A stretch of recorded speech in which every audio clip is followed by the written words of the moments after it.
রাসূল সাল্লাল্লাহু আলাইহি ওয়াসাল্লাম কখনো কখনো সালাত সংক্ষেপ করতেন কেন? ক, কোনো যুদ্ধের সময় বাঁচাতে। খ, ক্ষুধা লেগে গেলে। গ, যদি কোনো ছোট্ট শিশুরা কান্নাকাটি করত তখন। ঘ, ব্যক্তিগত প্রয়োজনে।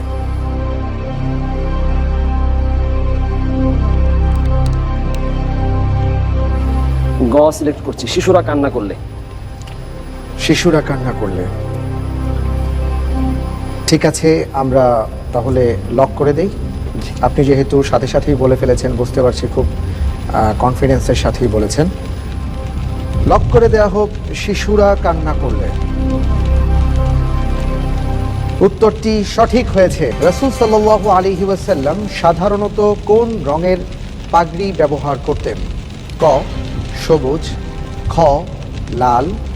গ, সাদা। ঘ, নীল। যদিও শুনতে অনেক সহজ, কিন্তু বিষয়টি কিন্তু কঠিন।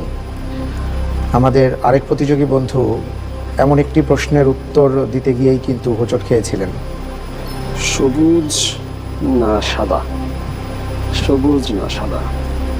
আর কি আপনি লাল আর নীল বাদ দিয়ে দিচ্ছেন? লাল নীল হবে না, সুনিশ্চিত আমি আল্লাহর উপর ভরসা রেখে ক, সবুজ।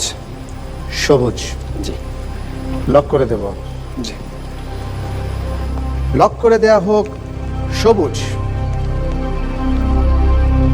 উত্তর সঠিক হয়েছে। কোন ঐতিহাসিক মসজিদে 2 রাকাত নফল নামাজ আদায় করলে একটি কবুল ওমরার সওয়াব পাওয়া যায়?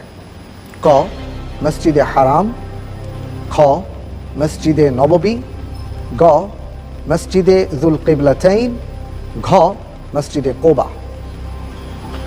এখানে 4টি মসজিদ আসছে এবং প্রত্যেকটি মসজিদই ঐতিহাসিক মসজিদ। কোন মসজিদে 2 রাকাত নফল নামাজ আদায় করলে একটি কবুল ওমরার সওয়াব পাওয়া যায়? ঘ, মসজিদে কুবা। ইতিহাসের সাথে হাদিস জড়িত।